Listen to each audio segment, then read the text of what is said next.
সুদ খাওয়া হালাল তো? কথা বলে না? হারাম তো? তাইলে নলহাটি থানায় একটাও সুদখোর নাই। কথা বলে না? সুদখোর আছে। আর কোরআন বলছে ওয়াহাল্লাল্লাহুল বাইয়া ওয়া হাররামার রিবা, সুদ তোমাদের জন্য হারাম, ব্যবসা তোমাদের জন্য হালাল। অথচ মুসলমান সুদ খাচ্ছে। এই লোক যে মুসলিম, যে জানে সুদ হারাম, এই লোক যদি সুদ খায়, এই লোক আল্লাহর বন্ধু না আল্লাহর দুশমন? কথা বলেন, আপনাদের কাছে জানতে চাইছি।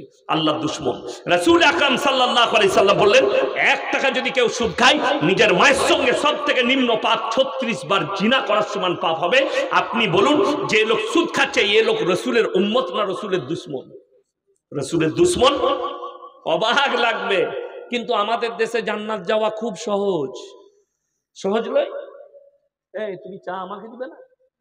সবাইকে দিচ্ছে, কিন্তু এই মালটাকে বাদ রাখ। আমার ভাই, খুব ভালো করে বুঝবেন, সুদ খাওয়া হারাম। আপনি সুদ খাচ্ছেন, নিজেকে মুসলমান বলছেন, নবীর উম্মত বলছেন। কতটা দুঃখ লাগে যদি আপনি নিজেকে, বেঈমান কাফেররা তাদের মেহনতে কামিয়াবি লাভ করেছে, তারা চেষ্টা করেছে, ঘরে ঘরে সুদ ঢুকিয়েছে। তবে আপনাদের নলহাটি থানায় নাই, গ্রুপ লোন, বন্ধন লোন মায়েরা করে না। হ্যাঁ, অনেক আছে, ভালো, তাই তো? আচ্ছা বলুন তো, স্টেজে এতগুলো মৌলবি বসে আছে, বিয়ে হয়েছে তো? আপনার বিয়ে হয়েছে? আচ্ছা ঠিক আছে। আর বাবাজিকে আমি জিজ্ঞেস করবো না, কি বললেন? হ্যাঁ, বাপকে জিজ্ঞেস করবো না। আমার কথাটা শুনেন। আচ্ছা, এই মৌলবিদের বউরা নিশ্চয় মনে হয় বন্ধন লোন করে, তাই তো? গ্রুপ লোন করে। ইনি আমার ঘরের কাছে মানুষ হয়েছে। আচ্ছা ইনি বলুন তো, ইনি তো ভালো জানবেন, শওকত সাহেবের বউ মনে হয় গ্রুপ লোন করে। নাউজুবিল্লাহ। একটা ইমামকে আপনি 5000 বেতন দিচ্ছেন, তার বউকে কোমরে কাপড় গুঁজে বাইরে বেরুতে হয় না। তোমার স্বামী, মায়েরা শুনবেন, তোমার স্বামী টোটো চালায়, 20,000 রোজগার করছে, তোমাকে পেটে কাপড় গুঁজে পেট বার করে আর পিঠ বার করে অফিসারের সামনে গিয়ে তোমাকে গ্রুপ লোন করতে হচ্ছে। তুমি মাথায় রাখবে, তোমার কাছে দিন না থাকার কারণে আল্লাহ তোমার বরকত কেড়ে নিয়েছে, যে 20,000-এ বরকত নেই। আর এই আলেমদের কাছে দিন থাকার কারণে এদের কাছে 5,000-এ আল্লাহ এত বরকত দিয়েছে যে এদের বিবিরা পর্দায় আছে। কথাটা বুঝতে পেরেছেন না পারেননি? গায়ে লাগা কথা, কিন্তু ভাববেন রাতের বেলায় শুয়ে ইয়াসিন ভাই কি বলে গেল। এই গতকালকে আমি গাড়িতে যখন আসছিলাম ওখানে জলসায় রাস্তায়, তখন আমি এই মাত্র কুলি পার করেছি, আমার কাছে একটা ফোন এলো আমার বর্ধমান থেকে। তো বলছে, হুজুর সাহেব দরকার ছিল। কি? ভদ্রমা, ভদ্র মহিলা। কিসের? বলছে একটা দোয়া বলে দেন। কেন? খুব অভাব যাচ্ছে। স্বামী কি করে? স্বামী বাইরে থাকে। আমরা তাহলে তো ভালো ইনকাম, অভাব কি আছে? বলে না, সেই টাকা তো কুলুচ্ছে না। আমরা কুলুচ্ছে না কেন? পোকা পড়ে গেছে। কেন কুলুচ্ছে না? না কেন? বলছে হুজুর যা ইনকাম করছে প্রতি মাসে সুদ লেগে যাচ্ছে। কেন? বলছে গ্রুপ লোন নিয়েছে। আমরা ভালো তো, জান্নাতে যাবে তুমি, আরো একবার লাও, আরো বরকত পাবে, ভিক্ষা করবে। এই ইমানদার ভাইরা শুনে যান, মায়েদিকে বলছি, যারা গ্রুপ লোন, বন্ধন লোন করেছে, সপ্তাহে সপ্তাহে ব্যাংকের লোক আসছে তোমার কাছে সুদের টাকা নিতে, সেই হারামখোরকে জিজ্ঞেস করো আদানির কত কোটি টাকা তোমার সরকার মাফ করেছে। একটা চাষি 1 লাখ টাকা লোন নিলে হারামখোর ব্যাংকের ম্যানেজার রোজ আপনার বাড়িতে লোক পাঠাচ্ছে। আর গত 1 সপ্তাহ আগে অমিত শাহের বেটার 1,000 কোটি টাকা লোন মওকুফ করা হয়েছে। আপনারা খবরই রাখেন না, আমি ইয়াসিন খবর রাখি। শুধু তাই নয়, আদানির 3,000 কোটি টাকা মওকুফ করা হয়েছে।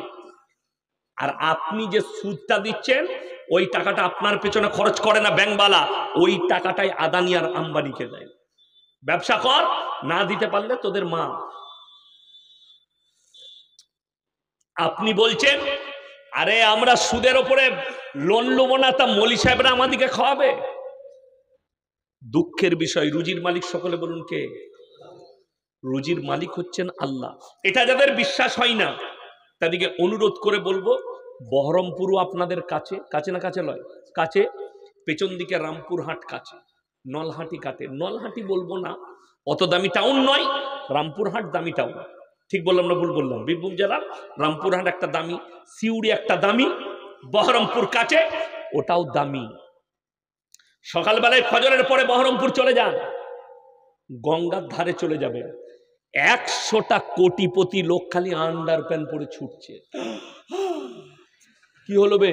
শয়সু গয়াকার র কি ডাক্তারে বলেছে খালি সকালবেলায় উঠে 3 কিলোমিটার হাঁটবি, সাথে আবার বউকে নিবি।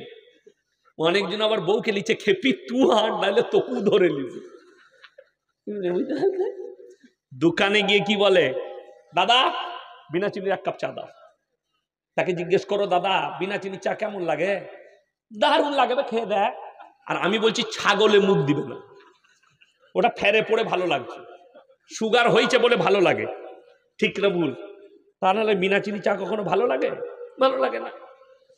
দুঃখের কথা বলি, কোটি টাকার মালিক সকালবেলায় উঠে কলকাতায় চেক আপ করিয়েছেন, গেইছে স্করপিও গাড়িতে, BMW গাড়িতে, মার্সিডিজে গেইছে, পরীক্ষা করে ফর্দ বেরিয়েছে এরকম কাগজ, রিপোর্ট। রিপোর্টটা ডাক্তার বললে ওরে বাপরে কি ব্যাপার, 520 সুগার। স্যার কি কি খাবো একটু লিস্ট করে দেন। ডাক্তার লিস্ট বার করেছে। সকালবেলায় উঠে 1 কাপ বিনা চিনির লাল চা, 1 মুঠো সাদা চিড়ে ভাজা খাবি। স্যার একটা দেশি মুরগির ডিম সিদ্ধ, বলে ছোঁয়া যাবে না। তারপরে বলে বেলা 11টার সময় 1 কাপ মাপা চালের ভাত খাবি, মানে একটা কাপে করে মেপে নিবি 1 কাপ চাল, সেটাই যেইটুকু ভাত হবে প্লেটে ওই ভাতটা নিবে। স্যার তার সঙ্গে কি খাবো? গরুর মাংস, বলে ছোঁয়া যাবে না। মুরগি বললে ধারে পাশে যাবি না। খাসি বললে স্বপনে ভাববি না। কি খাবো স্যার? বললে খালি করেলা ভাজি আর ভেন্ডি সিদ্ধ খাবো। এটা কিন্তু বড় লোকে, গরিবদের লয়। গরিবদের কি, আপনি বহরমপুর গেছেন, নাহলে বেলডাঙ্গা, আপনি কাজ করেন বেলডাঙ্গায়, গাড়িটা লোড করে দিই, চাচার হোটেলে বসে 1 প্লেট ভুনা, 1 প্লেট কাবাব, এটা গরিবের। কি বুঝলেন? আজকে দেখেন না জলসাই খাওয়াই নাই গরুর গোশ আর ভাত। যাদের সুগার হয়েছে ডাক্তারে মানা করেছে, সে মাল আর ছুতে পাই নাই। ঘর থেকে দেখেন করেলা ভাজি আর ভাত খেয়েছে, নাহলে পুরা রুটি। রাতের বেলায় 2টো পুরা রুটি, ডাল সিদ্ধ, নাহলে উমু, বাকি কিছু খেতে পাবে না। আর আমি বলছি সকলে বলুন, রুজির মালিক কে? কিচ্ছু নাই আপনার কাছে। রুজি যদি আল্লাহ মাপে, আল্লাহর কসম পৃথিবীর কেউ আটকাতে পারবে না। কোরআন খুলে হযরতে জাকারিয়া মরিয়মকে বলছেন, ক্বালা ইয়া মারইয়ামু আন্না লাকি হাদা। ওগো মরিয়ম, মরিয়ম হচ্ছে ঈসা নবীর মা।